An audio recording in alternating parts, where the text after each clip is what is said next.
Israel's moral right to exist, an individual rights argument. Ladies and gentlemen, thank you for joining me.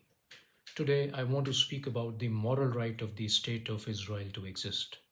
Rather than delving into the usual historical arguments or debates over land claims, I'd like to focus on the principle that ultimately determines whether any state is legitimate.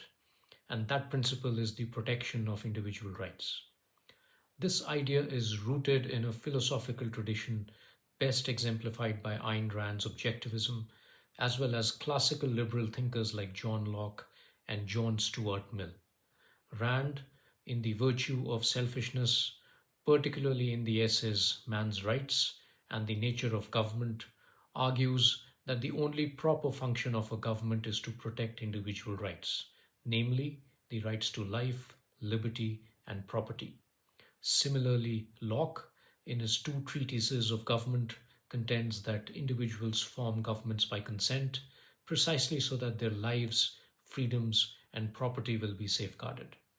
And John Stuart Mill, in his work on liberty, underscores the necessity of protecting freedom of thought and speech to foster genuine human flourishing. All of these thinkers converge on a single fundamental insight. A state that fails to uphold and protect individual rights lacks moral legitimacy, no matter what historical or cultural claims it might possess. Now, applying the standard to Israel reveals that it stands out in the Middle East as a rights respecting democracy. For instance, if you look at data from organizations such as Freedom House, where countries are assessed on political rights and civil liberties, Israel consistently appears as free, distinguishing it from its regional neighbors that generally rank as not free or partly free.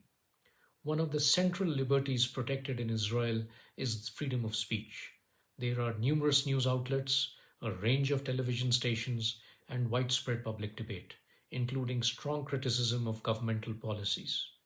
This sort of open, vibrant discourse is what any healthy democracy requires, and it testifies to a robust respect for the individual's right to express opinions without fear of state sanctioned retribution.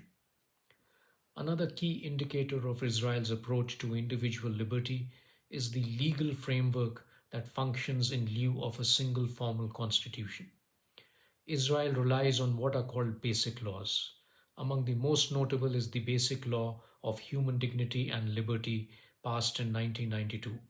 It enshrines several essential freedoms, including the right to personal dignity, the right to property, and the right to privacy. Because these laws enjoy a quasi constitutional status, they set real boundaries for the parliament, making it harder to pass legislation that would undermine fundamental rights. While no system is perfect, the existence of these legal structures places Israel in stark contrast to many regimes in the region where core rights can be suspended or denied at will, often with little or no legal recourse for the individual. An additional point worth mentioning is that women in Israel are fully integrated into public life, including senior roles in government, corporate leadership, and even the highest offices of power. This stands in strong contrast to much of the Middle East, where strict religious or cultural restrictions commonly prevent women from exercising basic freedoms, let alone becoming political leaders. Whatever one's personal views on social or cultural matters, women's full participation in society is an important barometer for a government's respect for individual autonomy. If we survey the broader Middle East, it is hard to ignore that most countries are dominated by authoritarian regimes or theocratic rule. Many of these places deny even rudimentary freedoms, such as the freedom to criticize governmental authority or practice religious faiths outside the mainstream. This is what sets Israel so distinctly apart: the consistent willingness to anchor governance in laws that uphold individual rights.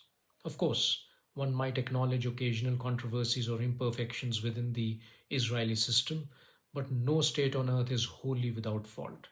The decisive question remains whether a government, in its fundamental structure, seeks to defend or suppress the autonomy of its citizens.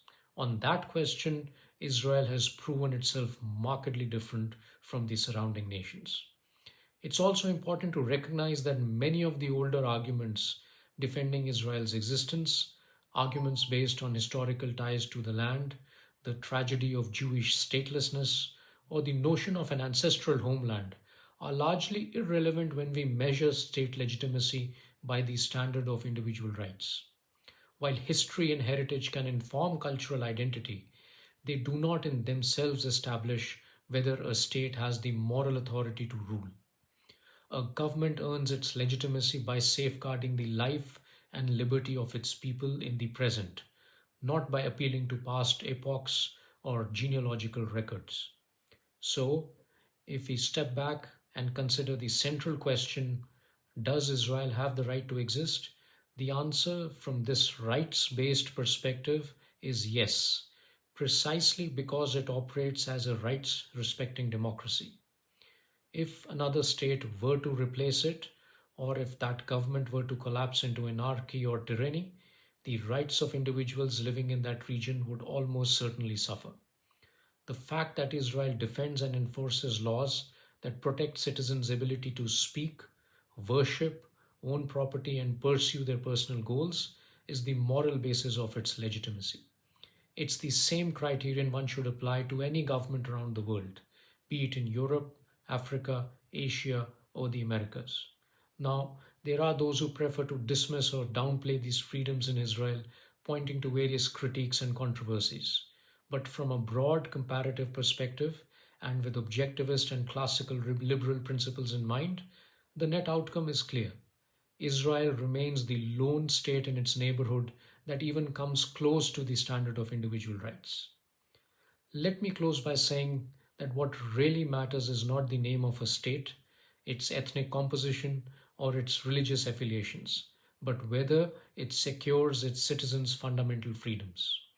If we remain consistent with the principle of individual rights as the ultimate measure of moral legitimacy, then Israel's status as a rights respecting democracy is the essential answer to questions about its right to exist.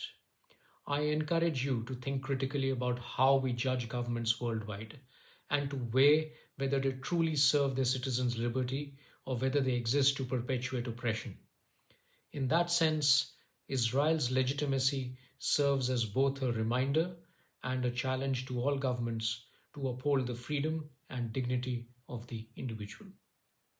Thank you for listening.